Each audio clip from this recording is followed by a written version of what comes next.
बताऊंगी कि सत्संग की महिमा क्या है, सत्संग क्या है। सत्संग का शाब्दिक अर्थ होता है सत्य का संग, यानी सच्चा संग। तो सच्चा संग कहाँ मिलेगा? या तो संतों के पास मिलेगा, या भक्तों के पास मिलेगा, या कहीं धर्म चर्चा हो रही है, शिव चर्चा हो रही है, वहाँ पर जाइएगा तो आपको मिलेगा। तो ये सत्संग को सुनने के लिए ज्ञान जरूरी है, अज्ञान को प्राप्त करने के लिए शिव की कृपा जरूरी है। तो ये शिव की कृपा पर ही निर्भर है कि हम लोग किस तरह से अपने जीवन को सच्चा सार्थक बना सकते हैं। तो नारद मुनि ने यही प्रश्न किया विष्णु भगवान से कि हे भगवान, सत्संग की महिमा क्या है। तब उन्होंने कहा कि नारद जी, आप ऐसा करिए कि आप जाइए और इमली के पेड़ पर गिरगिट आपको मिलेगा, वही आपके प्रश्न का उत्तर देगा। उन्होंने कहा ठीक है, और वो गए, इमली के पेड़ के पास गए, गिरगिट से बातचीत हुआ। जब उन्होंने अपना ये प्रश्न किया गिरगिट से, तो प्रश्न सुनते ही गिरगिट जो है वो पेड़ से नीचे गिरकर मर गया।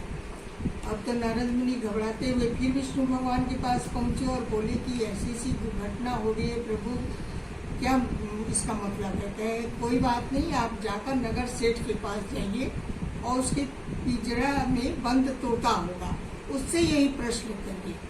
फिर नारद मुनि नगर सेठ के घर गए और तो बंद पिंजरे में तोते से उन्होंने ये प्रश्न किया, और जो ये प्रश्न सुना तोता, वो भी पिंजरे में गिरकर मर गया।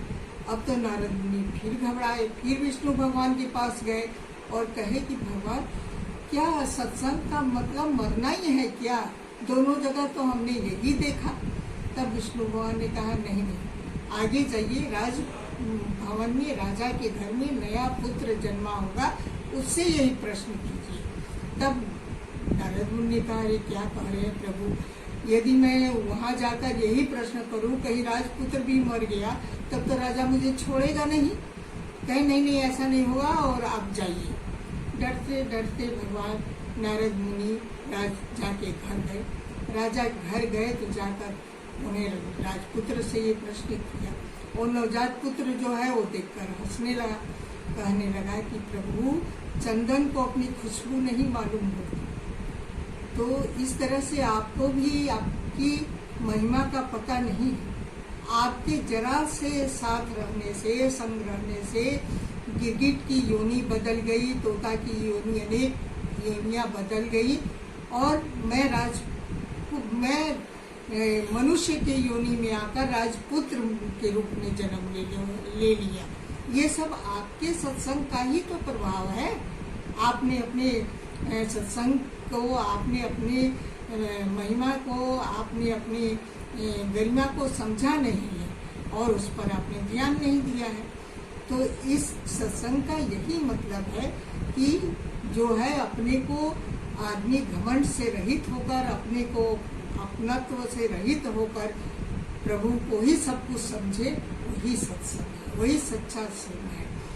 तो अब तो नारद मुनि उसको आशीर्वाद देके और फिर विष्णु भगवान के पास गए और सब बातचीत किए। तब विष्णु भगवान ने कहा कि सही बात है नारद, मैंने तुमको अपने अनुभव से ही कुछ सीखने के लिए कहा कि सच्चा सत्संग वही है, या तो सच्चा भक्त हो या प्रभु में हमेशा वो लीन रहे, परोपकारी उसकी भावनाएं रहे, उसके में अहम की भावना न रहे, वही सच्चा संत है, वही सत्संग है, वही सच्चा संग है।